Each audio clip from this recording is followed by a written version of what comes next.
안녕하십니까. 이번 시간에는 유흥주점에 대해서 말씀드리겠습니다. 유흥주점은 보통의 주점하고 차이가 있죠. 보통 우리가 가는 술집이라 그러면 음식을 팔다가 술을 팔 수도 있고, 음식점에서 반주로 한 잔 주세요 하면서 이렇게 마실 수가 있겠죠. 그런 데는 보통 일반 음식점으로 분류가 되겠습니다. 정부 입장에서는 필요한 곳이구나, 밥도 먹고 술도 먹겠구나 이렇게 생각을 하는데, 유흥음식점은 어떻게 보느냐 하면, 예전에 우리가 열심히 산업화를 진행을 하고 잘 살아보세요 하면서 이렇게 얘기를 할 때가 있었습니다. 그 당시에는 고가의 주택에 산다든지 아니면 뭐 도박을 한다든지, 외국인 상대로 도박 서비스를 제공을 한다든지, 아니면 이렇게 유흥주점, 남들은 일하고 있는데 열심히 놀 수 있는 환경을 만들어서 어떤 이제 서비스를 제공한다든지, 이런 것을 사치성 부동산으로 봤습니다. 거기에는 취득세도 비싸게 물리고 보유를 하고 있더라도 재산세도 비싸게 물렸습니다. 일반 부동산에 비해서 5배의 재산세를 물렸는데, 이것이 유흥주점입니다. 유흥주점은 보통 노래방하고 이런 거하고 달라서 한 30평, 100제곱미터 이상이 된다면 거기에 대해서는 중과세를 물도록 되어 있습니다. 부동산을 거래를 하시든지 세를 놓다가도 유흥주점을 세를 놓을 경우에는 재산세부터가 중과세가 되는구나, 그리고 취득을 할 때도 중과세 취득세를 내야 되는구나, 이거를 아셔야 되겠습니다. 유흥주점은 칸이 나눠져 있고 5호실 이상의 방이 있고, 그리고 이제 접객업소로서 접대부가 있습니다. 이런 것들은 유흥주점으로 분류가 되는데, 실제 그런 쪽으로 안 한다고 사업자를 내놨지만 그런 식으로 영업을 한다면 유흥 쪽으로 혹시나 갈 수도 있으니까 세를 주는 임대인 입장에서도 좀 주의를 하셔야 되겠습니다. 임차인 입장에서도 세를 얻는데 임대인은 중과세의 대상이 되기 때문에 임차인 입장에서는 조금 더 월세를 많이 물 수도 있다는 거, 이런 것들도 알고 계셔야 되겠습니다. 유흥주점과 단란주점은 차이가 있다는데, 단란주점은 그냥 음악을 제공을 하고 무대를 제공을 하고 이 정도지만, 유흥주점은 칸이 나눠져 있고 접대부가 있다, 이렇게 생각을 하시면 되겠습니다.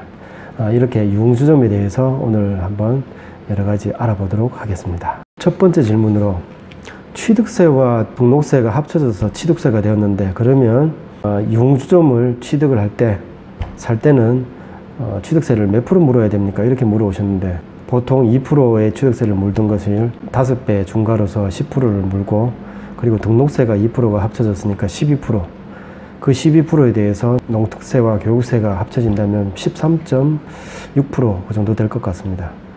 그래서 보통의 우리 상가를 구입을 할 때 4%에 더해서 4.6% 취득 비용을 내는 것보다는 거의 한 3배 이상의 비용을 내도록 되어 있습니다. 이렇게 중과가 되는 이유는 예전에 없어도 될 업종, 그리고 사치스러운 업종, 그런 것으로 분류가 되어 있기 때문이라고 보시면 되겠습니다. 두 번째 질문으로, 어떤 건물이 있는데 유흥주점이 들어오기로 되어 있습니다. 그러면 이제 5층짜리 건물이면 한 개층을 쓰겠다 이랬을 때 재산세 중과는 전체 건물에 대해서 나옵니까? 아니면 그 부분만 안분을 해서 나올까요? 이렇게 물어보셨는데, 재산세는 당연히 안분을 해가지고 부과를 한다고 그럽니다. 5개 층이라면, 그 중에 한 층이라면 20% 정도 중과세가 될 것 같습니다. 세 번째 질문으로, 임차인이 고급 오락장을 운영을 하겠다고 합니다. 그러면 이때 주의해야 될 점이 있습니까? 이렇게 물어보셨는데, 고급 오락장도 유흥주점처럼 중과세 대상이 될 수가 있습니다. 그래서 임대료를 책정을 하실 때 재산세는 임차인에게 부과가 되는 게 아니기 때문에 재산세가 증가하는 것까지도 생각을 해가지고 임대료를 책정을 하시는 게 낫겠습니다. 일단은 재산세도 5배 중과가 될 수 있다고 그러네요. 그것을 감안을 해서 임대료 책정을 하시는 게 낫겠습니다.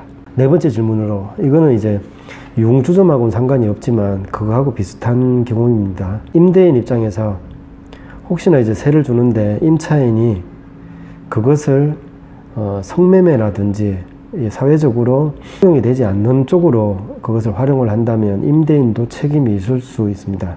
물론 이제 그것을 모르고 줬는데 그 안에서 어떤 일이 일어나는지 몰랐을 경우에는 다르게 얘기를 할 수 있겠지만, 혹시나 어떤 용도로 사용을 하는지 알고 줬다면 임대인도 그에 따른 처벌을 받을 수가 있겠습니다. 그래서 보편적인 업종이 아닐 경우에는 조금 이렇게 알아보실 대로 알아보시고 임대를 주는 것이 안전하겠습니다.